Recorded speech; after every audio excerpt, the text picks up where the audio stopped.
तुमचं अन्नपूर्णा किचनमध्ये खूप खूप स्वागत आहे. तर आज आपण अन्नपूर्णा किचनमध्ये मिरचीचं लोणचं करणार आहोत.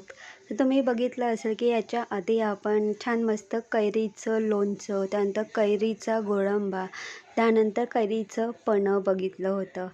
तर आज आपण ह्या मिरचीपासून मिरचीचं लोणचं करणार आहोत. तर तुम्ही ही मिरची बघू शकता, ही भजीची मिरची आहे. लोणचं करण्यासाठी तुम्ही कुठल्याही मिरचीचा वापर करू शकतात. आता ही जी मिरची आहे तर ही मिरची कमी तिखट असते, म्हणून मी या मिरचीचा वापर करणार आहे. आणि मी मिरची स्टफ करून मग तिचं लोणचं घालणार आहे. तर बघा मी कशा पद्धतीने ही मिरची स्टफ करणार आहे. आणि खरं सांगायचं म्हणजे पावसाळ्यामध्ये डाळ भाताबरोबर कैरीचं लोणचं, मिरचीचं लोणचं याची खरी आठवण येते. तर आपल्याला या मिरच्या स्वच्छ अशा धुवून घ्यायच्या आहेत आणि स्वच्छ अशा धुवून आपल्याला 1 ते 1.5 तास छान मस्त पंख्याखाली सुकवून घ्यायच्या आहेत. आणि त्यानंतर सुक्या कपड्याने या मिरच्या आपल्याला छान मस्त अशा कोरड्या करून घ्यायच्या आहेत.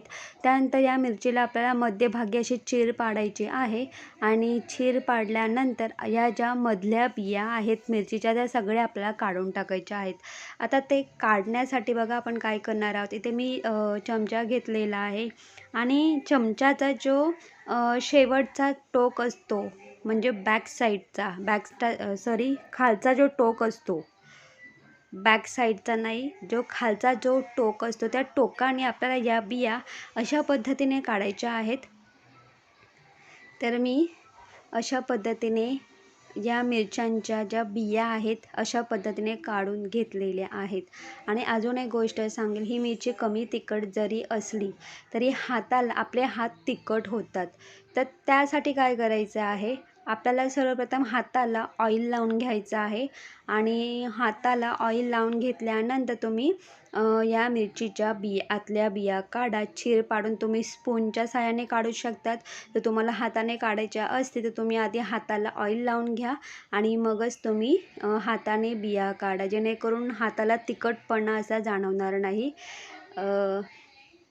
तर इथे मी अशा पद्धतीने या मिरचीमधली जी बी आहे ती अशा पद्धतीने काढून घेतलेली आहे. आणि मी सुद्धा हाताला ऑइल लावून घेतलेलं आहे. भले मी स्पूनचा वापर केला असेल तरीसुद्धा मी ऑइल हाताला लावलेला आहे, कारण बिया आपल्या हाताला थोड्या तरी लागतातच.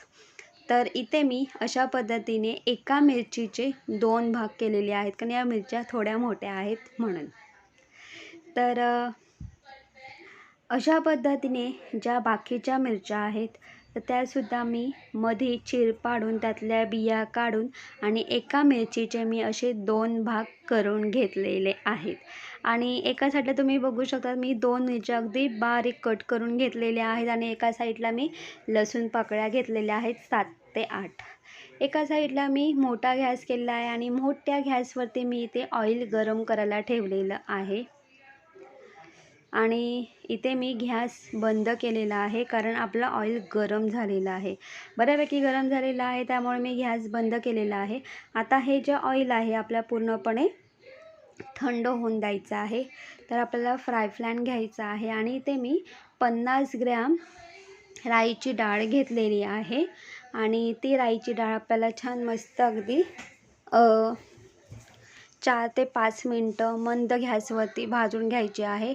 आणि अगदी हलकी म्हणजे पूर्ण असं ब्राऊन होईपर्यंत आपल्याला भाजायची नाही आहे. अगदी हलक्या हाताने मंद गॅसवरती आपल्याला अगदी 3 ते 4 मिनटं किंवा 5 मिनटं जास्तीत जास्त भाजायची आहे. आणि लगेच गॅस बंद करायचा आहे. एका प्लेटमध्ये ही राईची भाजलेली डाळ ट्रान्सफर करायची आहे. आता ही डाळ ट्रान्सफर करून झाल्यानंतर पूर्णपणे थंड करून घ्यायची आहे. तर इथे राईची डाळ थंड झालेली आहे.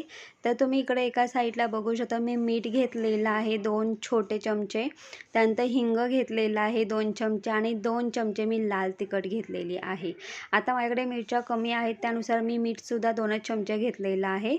तुम्हाला जर मिरच्या जास्त खारट हव्या असते तुम्ही त्यानुसार मीठ ॲड करू शकतात. ग्राइंडरचा भांडा घ्यायचा आहे, त्याच्यामध्ये राईची डाळ ॲड करायची आहे, मीठ ॲड करायचं आहे, हिंग ॲड करायचं आहे आणि इथे आपल्याला लाल तिखट ॲड करायची आहे. तर मी लाल तिखटसुद्धा मोठे 2 चमचे घेतलेले आहेत, छोटे 2 चमचे हिंग घेतलेला आहे आणि 2 चमचे मीठ घेतलेलं आहे. हे सगळं आपल्याला एकत्र ग्राइंड करून घ्यायचं आहे. तर इथे तुम्ही बघू शकतात, मिरची स्टफ करण्यासाठी आपल्याला जो मसाला हवा होता तो आपण मसाला तयार करून घेतलेला आहे. तर मी इथे अशा पद्धतीने ह्या मिरचीमध्ये हा मसाला अशा पद्धतीने मी भरून घेतलेला आहे. तर फायनली मी सगळ्या मिरच्यांमध्ये अशा पद्धतीने हा मसाला भरून घेतलेला आहे. याला स्टफ मिरची बोलतात किंवा स्टफ मिरचीचं लोणचं तुम्ही असंही बोलू शकतात. तर एका साईडला उरलेला मसाला मी साईडला ठेवलेला आहे. आता आपल्याला एक काचेची बरणी घ्यायची आहे आणि तुम्ही इथे बघू शकतात की इथे आपलं ऑइलसुद्धा थंड झालेलं आहे. आणि लोणचं करण्यासाठी तुम्ही शक्यतो काचेच्या बरणीचाच वापर करा, कारण काचेच्या बरणीमध्ये लोणचं हे दीर्घकाळ टिकतं आणि अजिबात खराब होत नाही. तर मी काचेच्या बरणीमध्ये सर्वप्रथम मसाला ॲड केलेला आहे खाली बुडाला. त्यानंतर एक एक करून ह्या मिरच्या आपल्या बरणीमध्ये ट्रान्सफर करायच्या आहेत.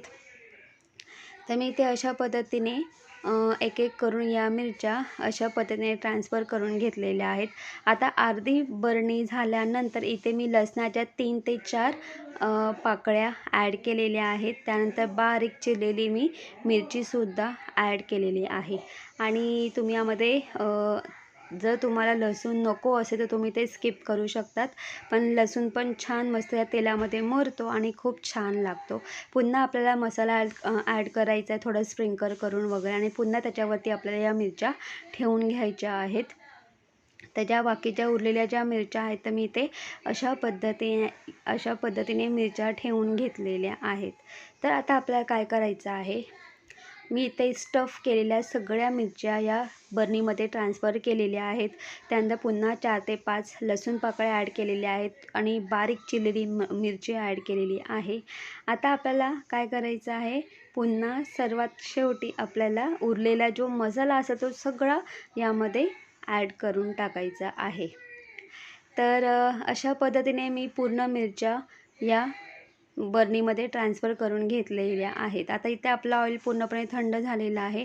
हे जे ऑइल आहे हे पूर्ण आपल्याला ॲड करायचं या बरणीमध्ये आणि पूर्ण या मिरच्या बुडेपर्यंत आपल्याला ऑइल ॲड करायचं आहे. तर हे जे लोणचं आहे हे 15 दिवसांनी छान मस्त मुरतं आणि 15 दिवसांनी हे मिरचीचं लोणचं खाण्यासाठी तयार असणार आहे. नक्की ट्राय करा. जर तुम्हाला माझा व्हिडिओ आवडला असेल तर माझ्या व्हिडिओ लाईक शेअर करा आणि माझ्या चॅनलवरती नवीन असाल तर माझा चॅनल सबस्क्राईब करायला अजिबात विसरू नका. तर तुम्ही बघू शकतात मी इथे अशा पद्धतीने पूर्ण मिरच्या बुडेपर्यंत मी ऑइल ॲड केलेलं आहे. तर तुम्हीसुद्धा अशा पद्धतीने मिरचीचं लोणचं नक्की ट्राय करा. आणि हे मिरचीचं लोणचं तुम्ही रूम टेम्परेचरमध्ये सुद्धा ठेवू शकतात किंवा फ्रीजमध्ये सुद्धा ठेवू शकतात. आणि आपल्याला ऑइल पूर्ण मिरच्या बुडेपर्यंत ॲड करायचं आहे, कारण हे मिरचीचं लोणचं दीर्घकाळ टिकण्यासाठी या ऑइलचा उपयोग होतो. आणि तुम्हीसुद्धा अशा पद्धतीने हे मिरचीचं लोणचं नक्की ट्राय करा. खूप छान लागतं डाळ भाताबरोबर आणि 15 दिवसांनी हे आपलं लोणचं खाण्यासाठी तयार असणार आहे. तर नक्की ट्राय करा आणि माझ्या चॅनलवरती नवीन असाल तर माझं चॅनल सबस्क्राईब करायला अजिबात विसरू नका. चला आपण पुन्हा एका नवीन व्हिडिओमध्ये भेटूया. तोपर्यंत बाय बाय, टेक केअर. तुम्ही तुमची काळजी घ्या. आणि खरं अजून एकदा आवर्जून सांगेल की या मिरचीच्या लोणच्याची आठवण खरं म्हणजे पावसाळ्यामध्ये येते डाळ भाताबरोबर. डाळ भात, लोणचं, पापड. तर तुम्हीसुद्धा नक्की ट्राय करा या स्टफ मिरचीचं लोणचं. चला तर बाय बाय.